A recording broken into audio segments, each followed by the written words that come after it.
Hello, so here I'm going to show you how to download your template for your lab write-up. So come on over to our team, go to Files, and then you'll see experiment title dash last name dot doc. If you don't see it, there should be a refresh button as well, so click that. So with this, you're going to click the three dots next to the name of it and click Download. Once that's downloaded, it lives in your download folder. So come on over here to downloads. It should be in there. Now, this time you want to change it, copy and paste that over to your Regents Chemistry or AP Chemistry OneDrive.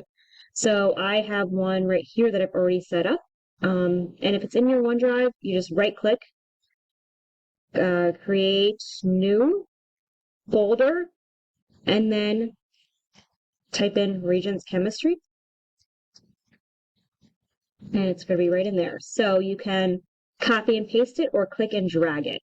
I don't know if I pasted it. Yeah, there it is.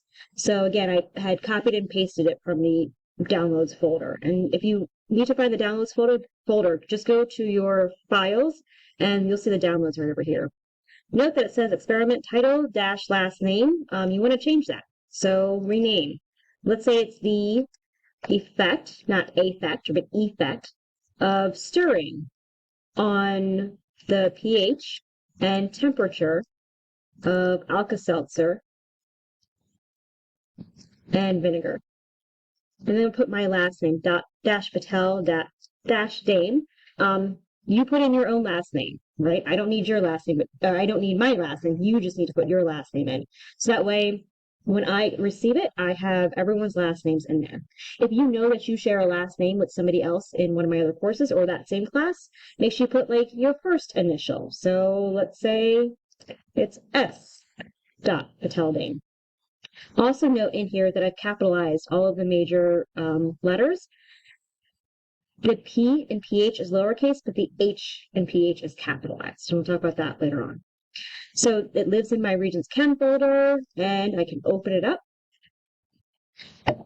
Once it opens, you'll notice that I've got a bunch of text in red and a bunch of text like headings in black. So I gave you the template. This is the template. And you can see that anything in red has parentheses around it, and I tell you what to do. Like your name, insert your name. My lab partner's name. So let's say it's, and perhaps anybody else. Date of lab. Let's say it's September 8th, 2023. Table number, table 2, and whatever period you're in. So if you, let's say you have like third period on A days, write 3A, and then fourth period every day, write 4.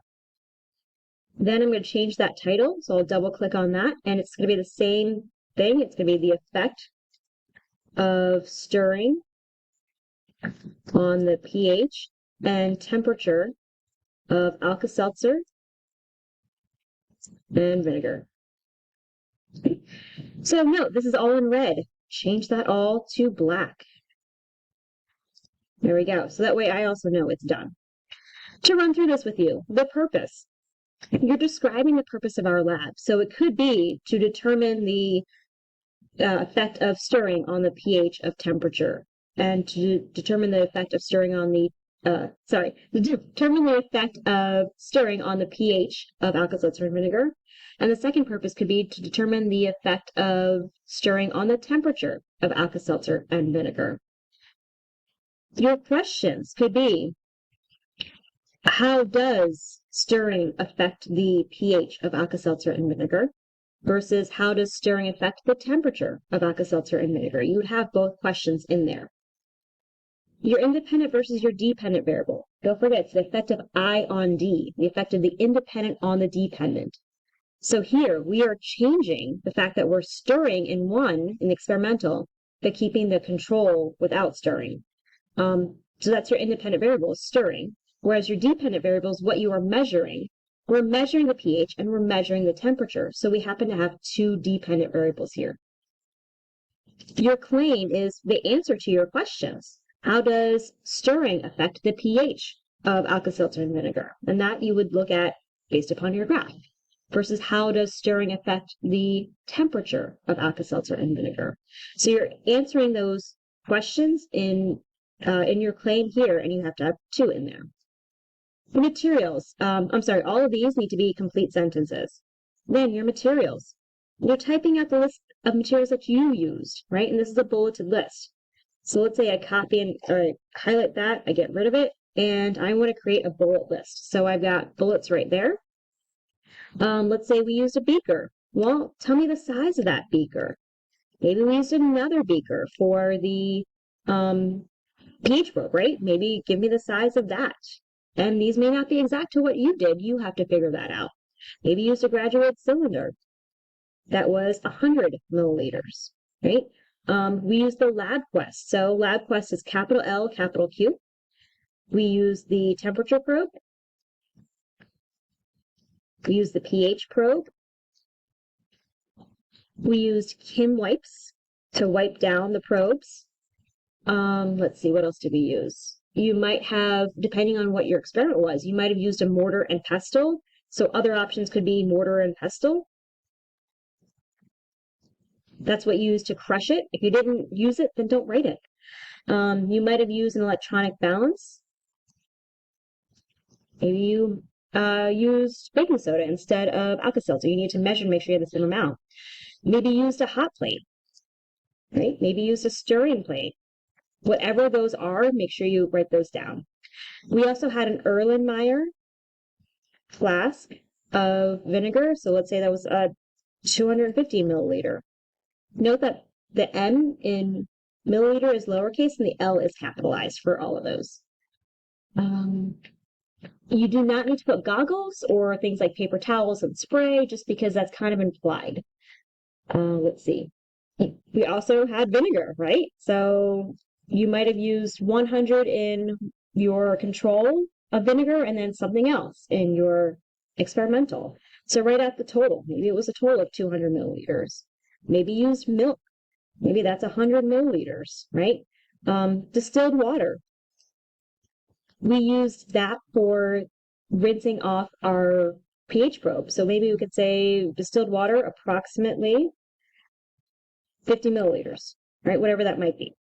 I want to keep a space between materials and procedures, so I can hit that little enter button. Notice that I have that dot. I'm going to X out of that, so that way this looks nice and neat.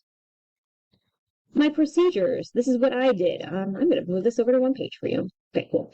So these are past tense passive voice. So these procedures are really for somebody else who has experience in chemistry but wasn't doing the lab, meaning that they should be able to read your document with some foundation chemistry knowledge and replicate your experiment exactly the way you did it and get those same results. This is also passive voice, meaning you're not going to say, my group and I, or I did this. Instead, let's say we type in 1, this could be a numerical list. So we can say maybe 100 milliliters of vinegar was measured using a graduated cylinder and placed into the 400 milliliter beaker. Oh, and we have to separate out control versus experimental, right? So maybe this is for the control and the next set are for the experimental. So maybe I put a little period right there. I'll do experimental in a little bit. All right, so then we can say the LabQuest with the pH and temperature probes were set up and placed into the beaker of vinegar. Maybe the next one is the pH and temperature were measured at time 0 or t sub 0, lowercase t, 0, and then a period. I want to make that 0 lowercase, right? So I'm going to shift and highlight that. Then I can come over to home, and you'll see that there's a little X with a subscript 2 and another X with a superscript 2. So we can click the little X with subscript 2. So that's one option of doing it. Another could be if you right click on that 0 and find font and click subscript. Or I believe if you do, let's see, Control, Shift, and the minus sign all at the same time. So Control, Shift, and minus all at the same time will also give you that. Notice that I have the period after that because let's say I move this to the next line. Look, that's all going to be subscripted, right?